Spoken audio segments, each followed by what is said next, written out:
Lancem os Tomahawks imediatamente.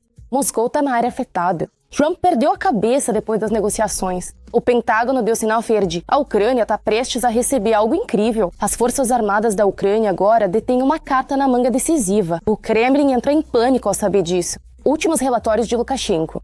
Encontro com Tikhanovskaya. Zelensky lança plano para derrubar ditador. Rujomcia. O tempo de Lukashenko acabou. A sentença de morte do Batka foi assinada. Acordos secretos. Isso chocou a internet. Aconteceu. A paciência da Europa se esgotou. Uma nova super aliança. Trump foi simplesmente jogado para fora do barco. Kiev está se tornando o principal punho de ferro da Europa no lugar dos americanos. Uma virada histórica. Bumerangue de fogo, o centro petrolífero russo está em cinzas. A retaliação dos russos foi imediata. A retaguarda das instalações vira um inferno. Mais detalhes adiante. Ponto quente. Choque. Washington está preparando uma surpresa mortal para Putin. O Pentágono deu sinal verde. Tomahawks para Moscou. Isso aconteceu imediatamente após as negociações. Foi isso que realmente ficou acordado. Kiev terá uma arma de retaliação eficaz. Um nocaute brutal de Trump. Todos os detalhes abaixo. Machados Tomahawk para as Forças Armadas da Ucrânia no Zewa. Nova estratégia de pressão sobre o Kremlin.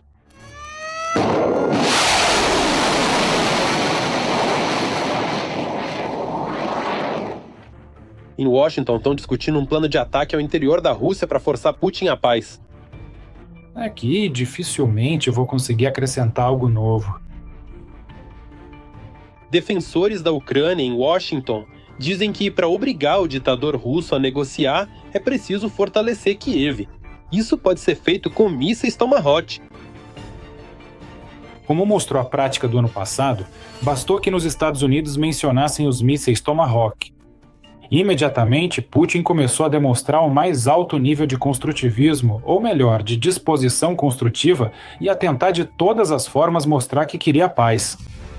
Assim que Putin percebeu que não haveria nenhum míssil Tomahawk na Ucrânia, pronto, foi aí que começou a campanha de destruição da energia ucraniana, de terrorismo contra as cidades ucranianas. No centro dessa iniciativa está Dan Rice, presidente da Universidade Americana em Kiev e ex-conselheiro especial do comandante-chefe das Forças Armadas da Ucrânia, que se reuniu com o ministro da Defesa dos Estados, segundo o Kiev Post. Putin só reage à força. Se ele não concordar com a paz, na minha opinião, há uma grande probabilidade de que o presidente Trump aprove o uso dos Tomahawks. Rice não detalhou a reunião, classificando-a como confidencial. No entanto, expôs sua proposta. Pediu ao ministro da Defesa Tomahawks à Ucrânia, ainda que em pequena quantidade e sigilosa. Mesmo que nos entreguem 20, 30, 50 mísseis, isso não vai fazer muita diferença. Precisamos de centenas de mísseis por mês para termos pelo menos alguma paridade com a Federação Russa. E os últimos números? Os russos lançam todos os meses. Existem cerca de 300 tipos diferentes de mísseis na Ucrânia. Devemos lançar pelo menos mais, e de preferência mais, para que possamos realmente pressionar a Federação Russa. A Ucrânia tentou obter esses mísseis dos Estados Unidos mesmo durante a presidência de Biden, mas até agora os Tomahawks ainda não foram incorporados ao arsenal do exército ucraniano. Dizem, de novo, não sabemos, mas as más línguas na internet falam que os Estados Unidos podem produzir cerca de 100 mísseis por ano. 100 mísseis por ano? Ou seja, para o cidadão comum parece, 100 parece muito, né? 100 mísseis é bastante. Vamos olhar por outro ângulo. O custo de cada míssil, segundo diferentes estimativas, pode ser de 2 milhões de dólares por míssil, ou 4 milhões de dólares, como por exemplo na época em que os americanos venderam para o Japão.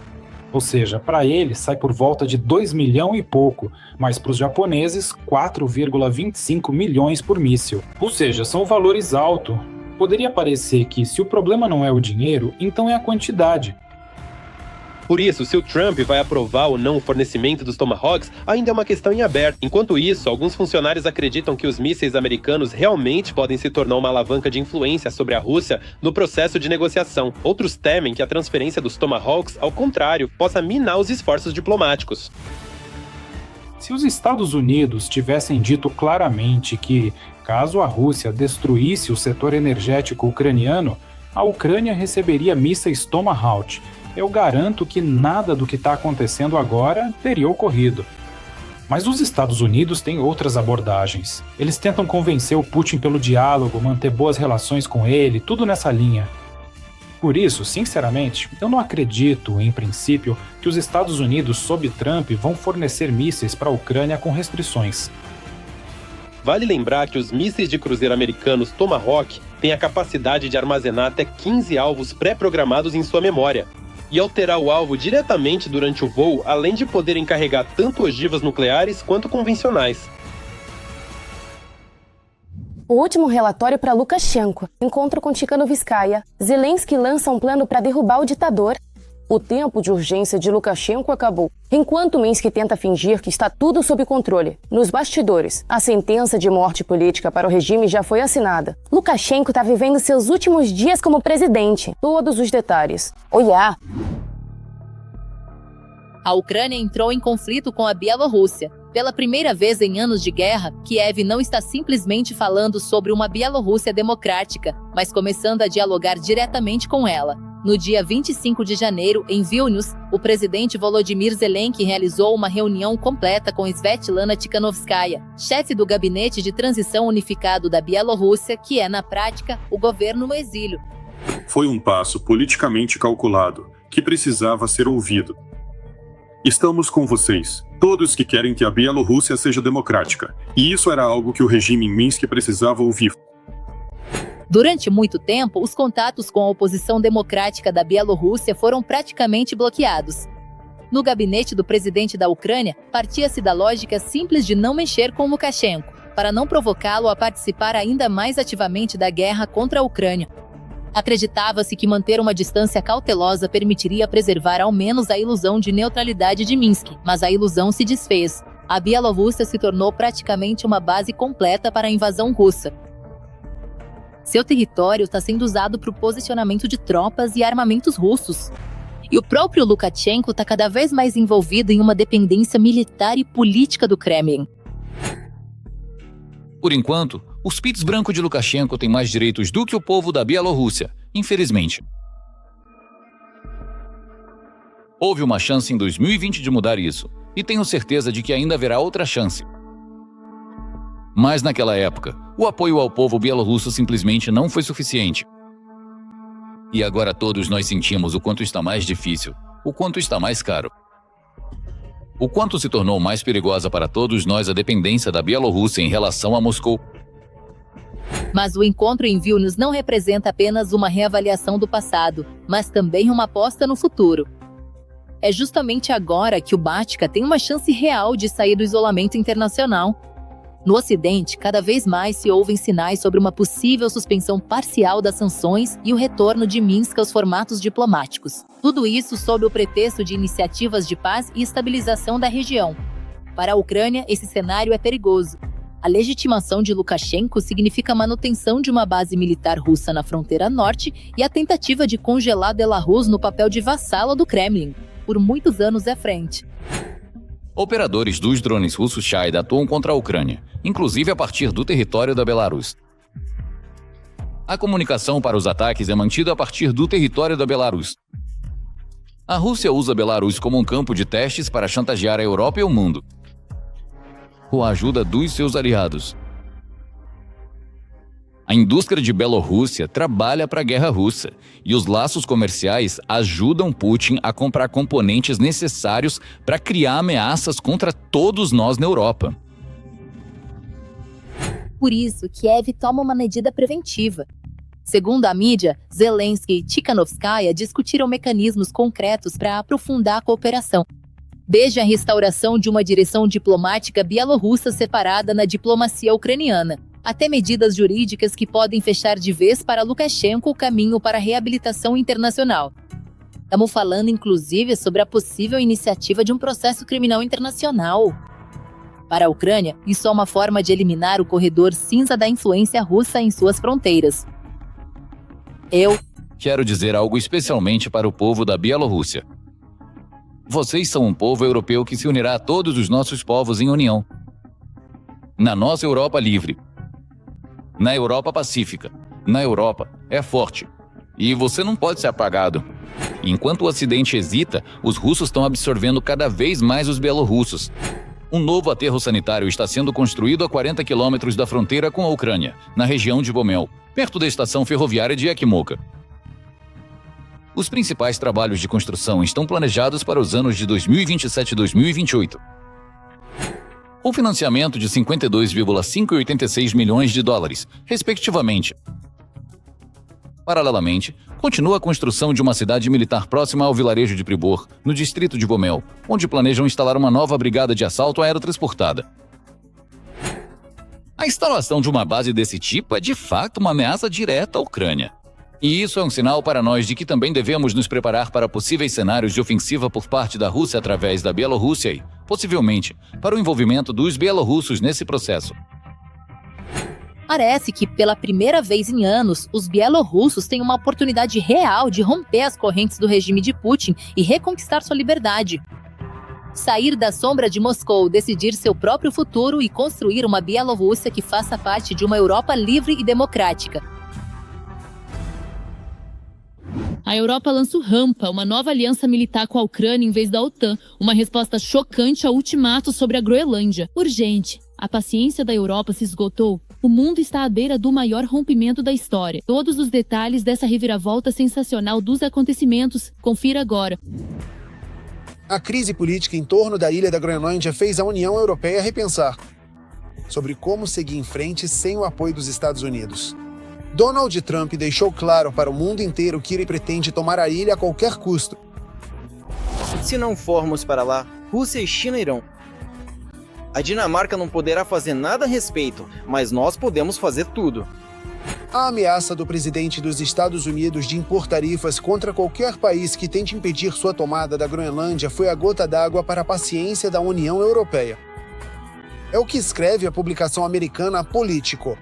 Mas para muitos governos europeus, incluindo os aliados mais antigos e leais dos Estados Unidos, a ameaça de Trump de impor tarifas punitivas contra qualquer um que tente impedir sua tomada da Groenlândia foi a gota d'água. Eles acham que agora o divórcio é inevitável.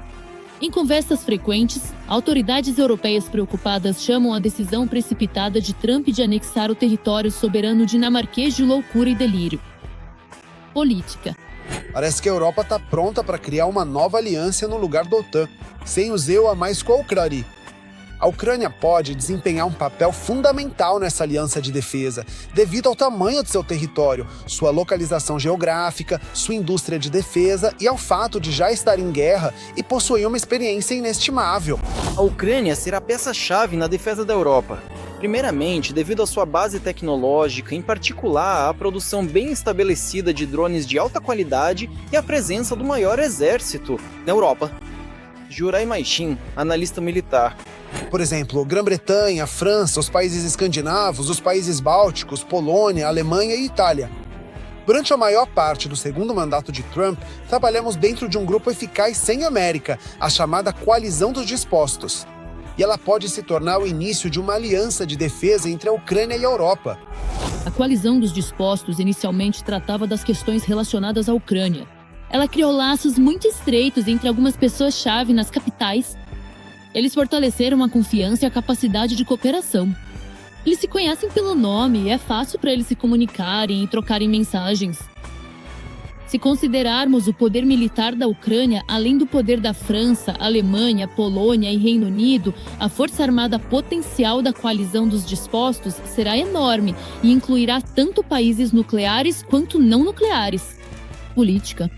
Atualmente, a Europa está comprando todas as armas para a Ucrânia, e o EUA, junto com a Ucrânia, tem, por sua vez, o maior exército operacional da Europa. Por isso, uma nova aliança militar sem o EUA é totalmente possível, considerando que o perigo vindo da Rússia, mesmo após um possível acordo de paz, não vai desaparecer. A Ucrânia tem amigos que entendem a natureza da agressão russa como um problema comum. Com eles, podemos tentar criar alianças de defesa. No plano tático, podemos tentar formar uniões regionais. Por exemplo, os países bálticos, Polônia, outros, um estado da Europa Central e o Reino Unido. Isso será um meio temporário e não muito estável de realizar nossos interesses estratégicos, mas buscar opções de outras alianças de defesa é possível e necessário. Anatoly Kruglashov, cientista político. A questão da necessidade de a União Europeia se defender sem o apoio do ZA vem sendo discutida há muito tempo. Nos últimos dias, uma série de iniciativas e notícias têm surgido em Bruxelas. Uma coligação de pessoas dispostas a unir-se à Ucrânia poderá ser o início de uma nova aliança defensiva. Oficialmente, sim. Decidimos garantir a autodefesa até 2030, mas em condições de guerra, essa decisão pode ser tomada muito antes.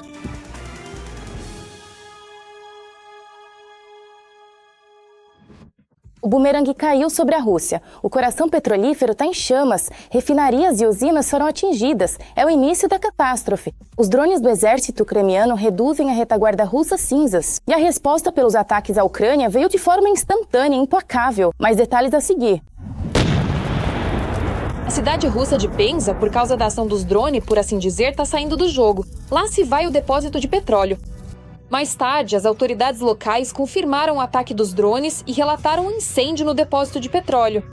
Primeiro, o depósito de petróleo em Penza, que, pelo que eu sei, não é apenas um simples depósito de petróleo. Ele tem, digamos assim, uma função estratégica, no sentido de que é um depósito utilizado tanto pelo exército russo quanto, consequentemente, por outros setores,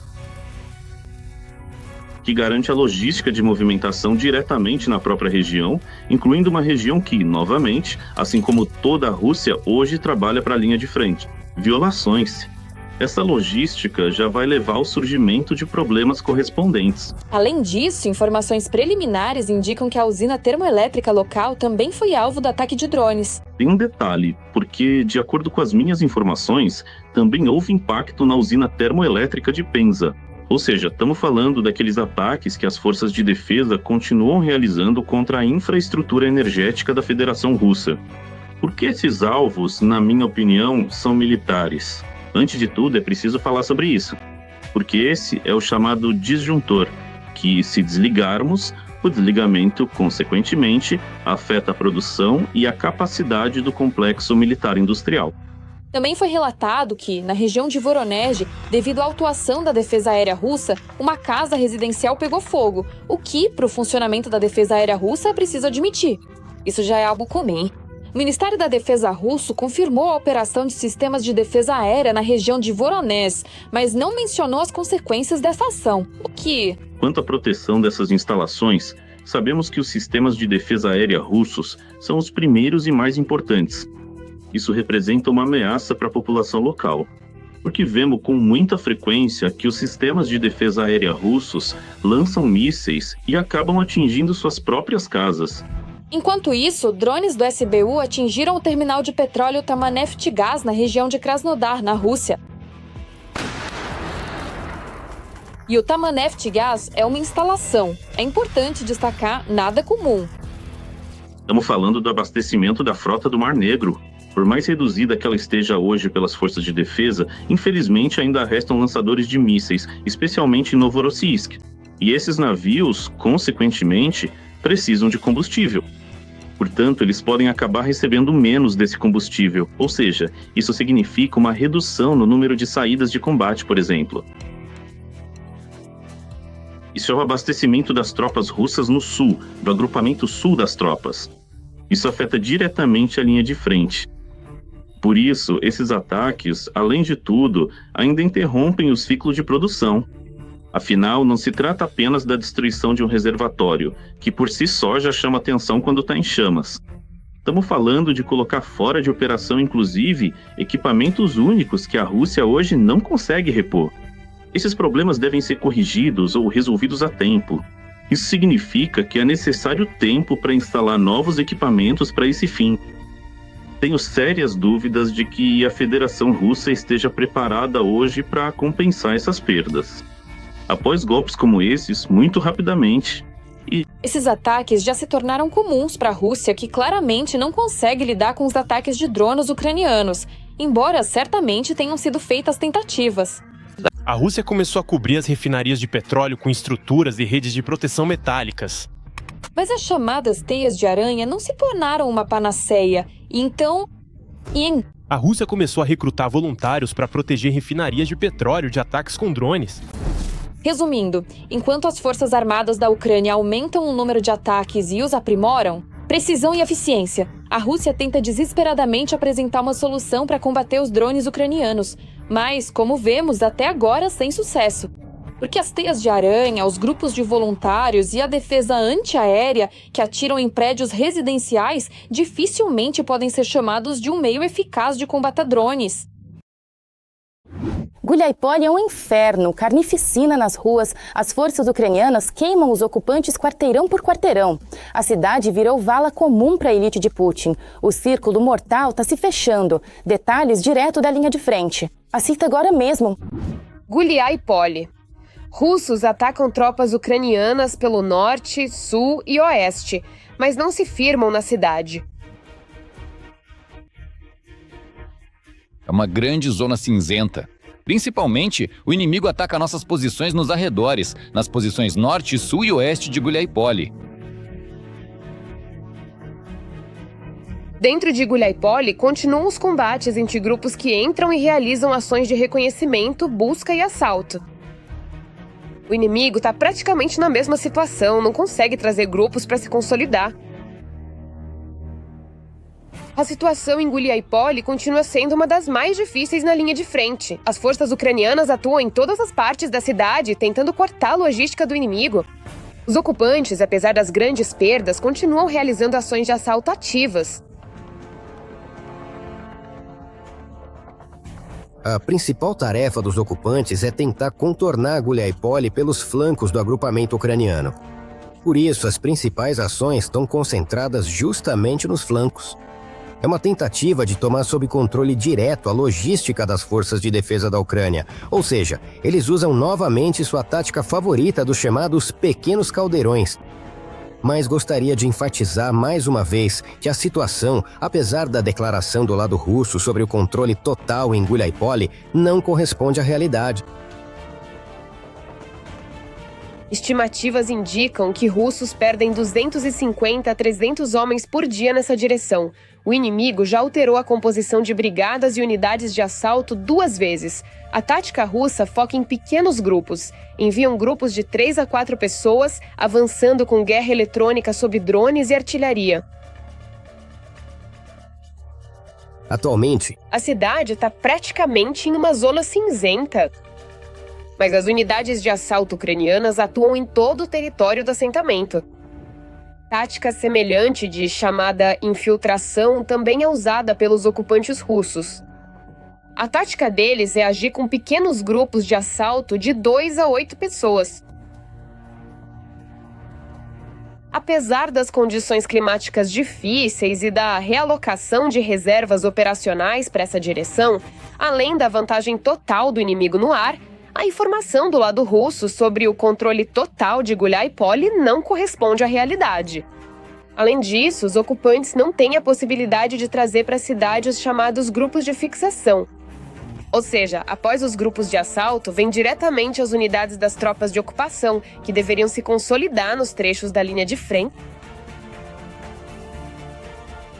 onde conseguiram romper a defesa das forças de defesa da Ucrânia. Pois bem, na direção de Guliáipole isso não acontece. As forças de defesa do Sul informam que se trata de cerca de 25 confrontos diários.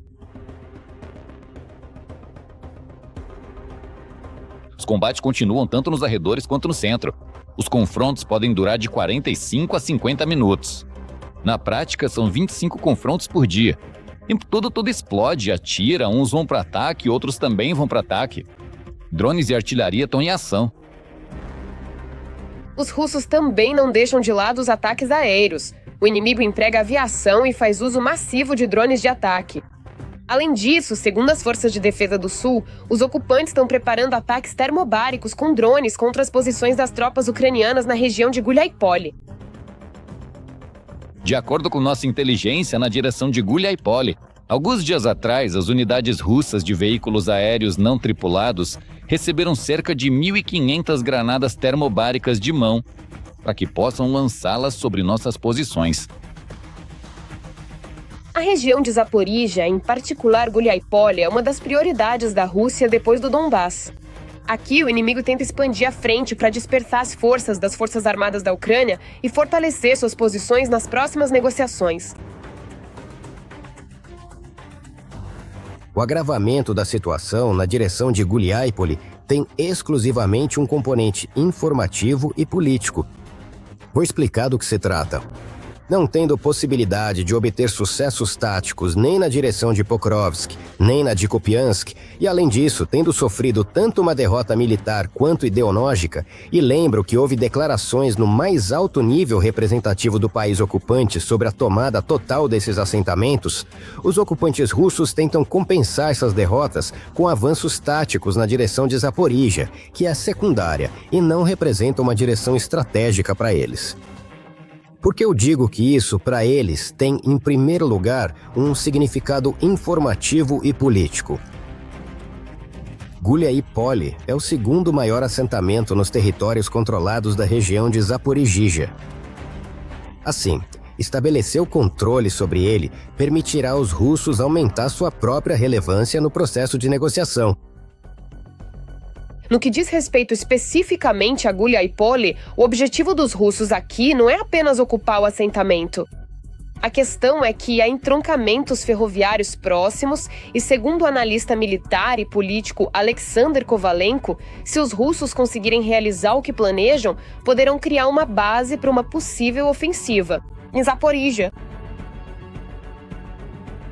Se os russos conseguirem realizar o que planejam, potencialmente eles podem atuar no território de Pokrovsk, na região de Dnipropetrovsk. Até Guliáipole criar uma base que será abastecida com logística para 80 exércitos de armas combinadas. Isso representa de 250 a 300 mil pessoas, o suficiente para uma possível ofensiva em Zaporíjia. Para se ter uma ideia, atualmente nas direções de Guliáipole e Pokrovsk estão concentrados 100 mil ocupantes. Por isso, Guliáipole não é apenas um ponto no mapa, mas um local estrategicamente importante que as Forças Armadas da Ucrânia continuam defendendo com coragem, infligindo pesadas perdas ao ocupante. Urgente! Vergonha tecnológica da Rússia. O análogo do Starlink fracassou. Moscou está em pânico procurando um substituto para a tecnologia de Elon Musk, para não depender do Ocidente. Mas algo não correu como planejado.